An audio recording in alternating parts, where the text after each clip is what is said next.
அஸ்ஸலாமு அலைக்கும் வரஹ்மத்துல்லாஹி வபரகாத்துஹு. குர்ஆன் காலேஜ் வகுப்புல முதல் நாள் வரக்கூடிய பாடத்தை நம்ம பார்க்கலாம். பிஸ்மில்லாஹிர் ரஹ்மானிர் ரஹீம். ஒரு இலக்கணம் அடையணும் அப்படின்னா தெளிவான நோக்கமும் முறையான திட்டங்களும் அத்தியாவசியமாகும். நோக்கம் சரியா இருந்தாதான் நம்மளால அந்த செயலை தொடர்ந்து செய்ய முடியும். நோக்கம் சரியா இல்லை அப்படின்னா அந்த செயலை விட்டு விலக நல்லா வரும். நோக்கம் சுத்தமா இருந்தாதான் அந்த அறிவு நம்மளோட கல்விக்குள்ள இறங்கி நம்ம அதை வாழ்க்கையில நடைமுறைப்படுத்த முடியும். அதுதான் பூனை மற்றும் அந்த பூனையுடைய கதை. ஆசிரியர் ஸ்டூடெண்ட்ஸ்க்கு டிஸ்டர்பன்ஸா இருக்கும் அப்படிங்கிறதுக்காக அந்த பூனையை ஒரு தூண்ல கட்டி போட்டாங்க. ஆனா அந்த ஆசிரியரோட காலத்துக்கு அப்புறம் அந்த ஸ்டூடெண்ட்ஸ் டீச்சரா வரும்போது ஆசிரியர் தானே கட்டி போட்டிருப்பாங்க. அதனால நம்மளும் இந்த பூனையை கட்டி போடணும் அப்படிங்கிறது ஆசிரியர் இந்த மாதிரி இடது பக்கம் தான் கட்டுவாங்க, இரும்பு தூண்ல தான் கட்டுவாங்க அப்படிங்கிற அளவுக்கு அவங்க அதை ஒரு இதாவே எடுத்துட்டு போயிட்டாங்க, சமுதாயமாவே கொண்டு போயிட்டாங்க.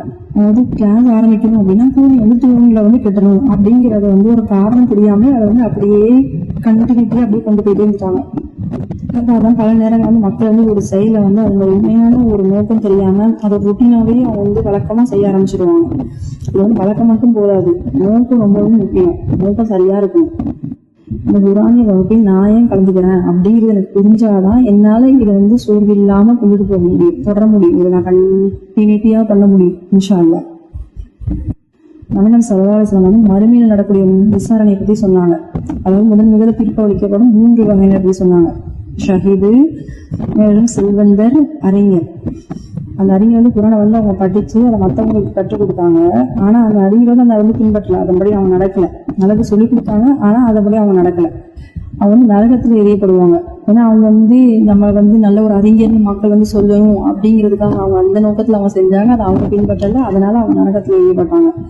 நோக்கம் புரிஞ்சு நிறைவேற்றிக் கொள்வதுதான் சொர்க்கம் செல்வார். 62வது அத்தியாயத்துல 5வது வசனம். தௌராத்தை சுமத்தப்பட்டு பின்னர் அதில் உள்ளவாறு செயல்படாதவர்கள் உதாரணம் ஏடுகளை சுமக்கும் கழுதையின் உதாரணத்தை போன்றதாகும். அல்லாஹ்வுடைய வசனங்களை பொய்யாக்கியவர்களான சமூகத்தாரின் உதாரணம் மிக கெட்டது. அல்லாஹ் இத்தகைய அநியாயக்கார சமூகத்தாரை நேர்வழியில் செலுத்த மாட்டான். ஒரு கழுதையும் தன்னோட முதல எது வேணாலும் சுமக்கும், நிறைய புத்தகங்களுக்காக சுமக்கும். அந்த புத்தகத்தை அறிவு அதை கொடுக்குமா? இருக்காது. அதனால அதுக்கு பயன் கிடைக்குமா? கிடைக்காது. அறிவு இருந்தும் அதை அமல் செய்யல அப்படின்னா அந்த அறிவால எந்த பயனுமே இல்லை. குர்ஆன் படிக்கிறது மட்டும் நம்மளுடைய இது கிடையாது, ஒன்றும் கிடையாது. குர்ஆனை படிக்கணும், அதை புரிஞ்சுக்கணும், அதன்படி நம்ம நடக்கணும். குர்ஆனி மனிதனை அவன் மாறணும். அறிவு இருந்தும் அதை வாழ நடைமுறைப்படுத்தாத மனிதர்கள் புத்தகங்களை சுமக்கும் கழுதைகளை போன்றவர் அப்படின்னு வசனம் எச்சரிக்குது. அல்லாஹ்வுடைய வசனங்களை நம்ம பின்பற்றல அப்படின்னா நம்ம அதை நம்பல அப்படின்னு தானே அர்த்தம். அல்லாஹ்வுடைய வசனங்கள் அதை பின்பற்றோம், நம்பிட்டோம்னா பின்பற்றினோம். இல்லை நம்ம அதை பின்பற்றல, அதை நம்ம ஃபாலோ பண்ணல அப்படின்னா நம்ம நம்பலன்னு தானே அர்த்தம். நம்பிட்டா நம்ம அதை நடைமுறைப்படுத்திக்கணும். அறிவை தேடி நம்ம இந்த கிளாஸ்க்கு வரல, நம்ம மாற்றத்துக்காக வந்திருக்கோம். மாறணும்னா என்ன மாறணும், ஏன் மாறணும், என்ன மாற்றம் தேவை அப்படின்னா உண்மை மனிதராக மாற வேண்டும். அதன்படி என்னோட குணத்தையும் வாழ்க்கையும் நான் மாற்றணும். எது சரி, எது தப்பு, எப்படி பேசணும், எப்படி நடக்கணும், இது குர்ஆன் எனக்கு வழிகாட்டும். நானே குர்ஆனாக மாற வேண்டும். என்னுடைய பேச்சுல, விளையாட்டுல, நன்மைகள்ல, தவறுகள்ல எல்லாவற்றையும் நான் மாறணும். 10வது அத்தியாயம் 57வது வசனம். மனிதர்களே, உங்கள் இரட்சகரிடமிருந்து திட்டமாக ஒரு நல்ல உபதேசமும் உங்கள் இதயங்களில் உள்ளவற்றை குணப்படுத்துவதும் உங்களுக்கு வந்துவிட்டது. மேலும் அது விசுவாசம் கொண்டவர்களுக்கு வழிகாட்டியாகவும் அருளாகவும் இருக்கிறது.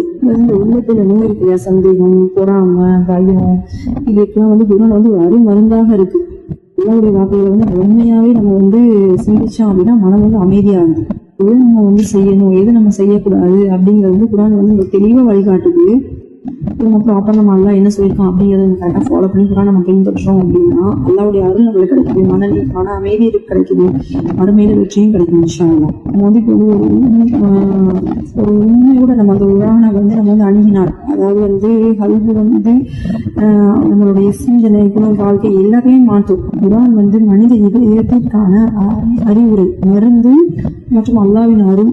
அப்புறம் சைக்கோசோமேட்டிக் டிசார்டர் பத்தி சொன்னாங்க. பெரும்பாலான நோய்க்கு காரணம் மனசுதான். மனம் சீரானா உடல் சீராகும். மனநோய் இல்லாம நம்ம இருக்கணும் அப்படின்னு குர்ஆன் சொல்ற மாதிரி நம்ம அதை கடைபிடிச்சாலே போதும். அல்ஹம்துலில்லாஹ்.